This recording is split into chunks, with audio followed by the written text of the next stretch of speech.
Well, welcome everybody. This is the first time we've done a Zoom interview, but I'm pretty excited because our special guest is now a long-time club member, even though she's very young. We all know who she is. She's just turned pro, and we know a lot about her already, but we thought we should catch up with Sarah Giganti. She's now part of team TIBCO Silicon Valley Bank, and she's been kind enough to give us some of her time. She's a really busy young lady, and I really appreciate it. Hi, Sarah. Hi, thanks for having me on board. It's pretty cool doing this, keeping the club connected in this weird time. It certainly is a weird time, and you know, you'd be going through a whole another level of weirdness, let's put it that way. I mean, you're still studying, you've just joined a new team, and suddenly that's all changed. I mean, you continue to study and you continue being in a team, but what's it like at the moment? You know, after having spent some time together, now it's kind of all changed. How have you stayed connected with the team? Yeah, it's certainly not the year I was imagining as a neo-pro. I'm really lucky that I had a great experience in the Australian summer. My team came across to Australia and we raced a few tours together. And then I also got to go to Belgium. So at least I got to race. Some of my teammates haven't even raced together yet at all. But we've been staying connected online. We are so lucky. We have so much technology available to us.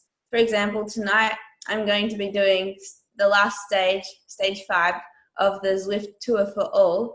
It starts at 10 p.m. and we go up Alpe d'Huez. So I might still be Zwifting after midnight, but I mean, things like that definitely keep us connected. It's pretty crazy. We have like Zoom set up for the race organizers to be able to see us, check that we're the ones actually riding. And then we have Zwift on a different device. And then we have another device with Discord and race radios. So we have our team manager. It's pretty cool. Like our DS is actually at her home in America, like sitting there watching us on her screens and giving us tactics. And then other riders might be like, oh yeah, I did this climb yesterday. The start's steep, so make sure you get to the front. Like, it's really cool. It feels like we're a real team still. Well, I mean, and that's really unbelievable. If someone had said to you 8 weeks ago that that's how you would be having a race and training, and that you'd actually be able to have all that connection, would you have even believed it? I don't think I would have thought that we'd be able to race Miriam Voss in our living rooms. No, definitely not. Well, I was on a ride this morning as Zwift ride with Georgian Cappy, and it was just unreal. Like, I mean, I've been on many charity rides with former pros, of course, but it was just really weird, and it was, you know, an organised ride. But many times you get on Zwift and you could just run into anyone. I mean, Ava's on the trainer a lot, and she'll shout out to me, Dad, I'm you know, riding against so and so or with so and so.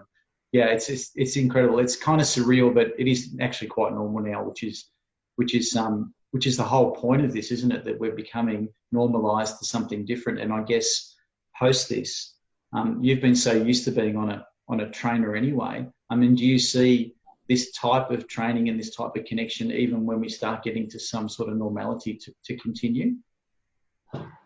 Yes, in some ways I feel like people will be keen to, once it's safe to do so and allowed, I feel like people will want to race again and will want to ride in groups outside, go exploring, do some longer rides that they haven't been doing, just because I feel like you miss things when you can't do them. Like, maybe you always grumble to yourself when you have to get up at 5 a.m. to do a bungee in the cold and wet in the winter, but then when you can't do it, then you suddenly realize how much you love doing it.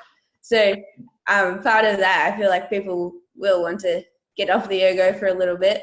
But then again, there are so many positives that we can take out of this time that I feel like a lot of it will continue. So even like the Brunswick catch-ups, they're really cool to see. I have 6 different Zwift commitments this week, so I've been a bit busy on the ergo front, but I'm trying to get along to a few. And it's just like super cool to see how connected the world can be and how connected we as a cycling community can stay. Yeah, we're to be honest, on those rides, we've loved it. They've been a roaring success, and not just for our own members. We have members from all other clubs joining, and now we're joining in there. So, I join a Port Fairy ride on Saturdays, and LACC in Sydney do a ride, and you try and join that. And so we're all creating these meetups that are at the same destination so that we can go over our 100 allocation of people you can invite. It's great. And I actually think that we'll continue doing them when things do go back to normal, because what I realised was that there are people who perhaps can't get out with you, who love the connection. And we may have ignored that in the past, just, thought, oh, someone couldn't make it, but didn't think that maybe they're recovering from injury or just simply can't get out at that time. So I think we'll continue it. Hey, we don't have a lot of time because I want to keep these brief. I could talk to you for ages, but I know that you're busy too. Just if we can talk about that weekend of racing that you did get in, the on loop and Les Amis, and how did that feel? We did a nice write-up on you. I hope that you liked, because we were so proud of you and Catalina, and we're just proud of everyone who's doing such a great job of not just racing, but the way you conduct yourselves. You're really incredible people. What was that weekend like? What was that experience like? Yes, thank you. We certainly do appreciate your write-ups, by the way. It's pretty amazing. You could almost go for a career change if you wanted. Cycling, commentary, writing reports. It was just amazing to be able to line up on the start line with so many amazing riders at one of the biggest races in the world. That first race, there were just spectators everywhere. Oh, we have another special guest. I love that about Zoom. It's great.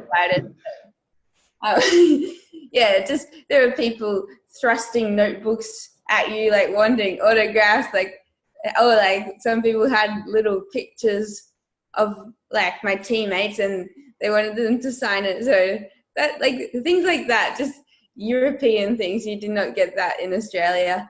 And then to be able to do it with Catalina, that was just incredible. Like, who would have guessed that 3 years ago when we would just like go out to Mount Pleasant together or like do the Eildon Junior Tour together, and then suddenly we're like on the world stage, and then we knew we had quite a few people watching from home in the middle of the night. Like, that support was so cool.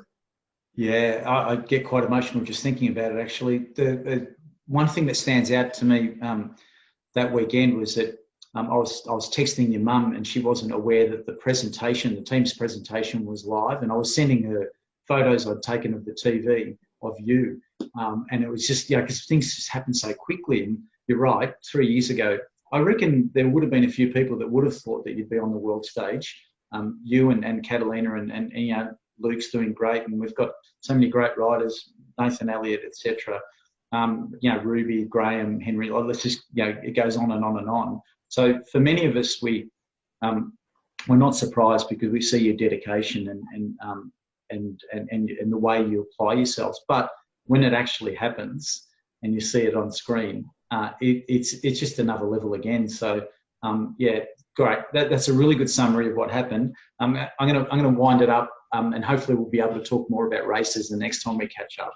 But you're on your website, your team website, which is fabulous, by the way, and it is the oldest team in North America and for women, and obviously well established, and you've done well joining that team. They have the lockdown lowdown, and there's exercise tips that riders put in, and you've also contributed something as well last week. Do you want to tell us about that?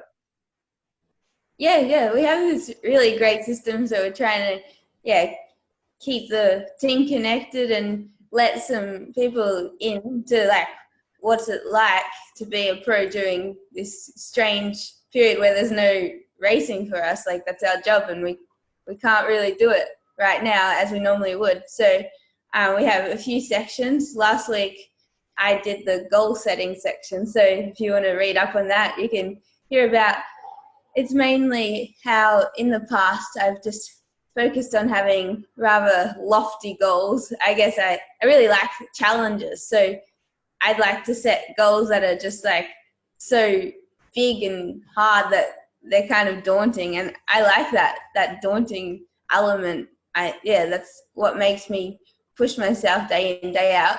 But then lately I've realized it's kind of nice to have some process and progress goals along the way for like even day-to-day things. So I went out and I bought myself a diary. I didn't have one before, but now every night I write a to-do list for the next day. So little things like that, rather than just focusing on the long term or where you want to be in, I don't know, in a few years even, or even 6 months away. Like, it's hard right now. It's good to have just like smaller things you can chip away at. And I found that it's keeping me really motivated, even though we don't have the same structure in our lives that we used to. But you need that, so it's great that you're doing that, and that's a really good tip. And we'll put a link to that when we post this interview, so we'll put a link to that part on the website. Now that you mention that, there's been a lot of discussion in the last couple of days about the new calendar, and some people say it's quite optimistic and ambitious, and I must admit I feel that way too. But riders have been saying that at least there's something to aim at and some milestones to try and reach. Do you agree? Yeah, I do think it's ambitious as well. I don't know how all the travel bans will go for us as well, especially being so far away from Europe. So personally, I'm not going to like set my goal in stone to be ready for that first race back in August, because yeah, I mean, it's sad to do that and then not be able to get there or not be able to race. But it is like super cool to see that there is a plan in place, and like, we can hope. That's the best we can do right now. We can hope it happens, and it's definitely really cool to see that they're thinking of the most optimistic plan, I guess. I don't know. I like optimism, and to be able to see lots of cool races to aim for just makes all those ergos a little bit easier, and especially the women's Paris-Roubaix. That is so cool. Yeah, unreal. I agree. And look, it is the right thing to do, to be optimistic, because if you're not, then you've been defeated. The sport gets defeated. The people in the sport get defeated. There's enough news on the negativity, on how much of a struggle it is for teams and how challenging it is for riders. We have to be optimistic, and you, Sarah, are always optimistic, and you've been a real inspiration to so many people already. And it's been so cool chatting. I'd love to talk about school and all those other things. I mean, you continue to study. Let's wind it up, because I know you've got some work to do still, and you've got your 6 Zwift appointments or whatever's left of those. And we would love you to join one of our rides. That would just be unbelievable. If you could promise to join one in the next few weeks, or try your best, that's all I can ask for. Pinky promise, virtually. Okay. I like it. All right, Sarah, thank you so much. You have a great weekend, and we'll catch up again soon. Thanks so much for your time. Thanks for having me. You're welcome.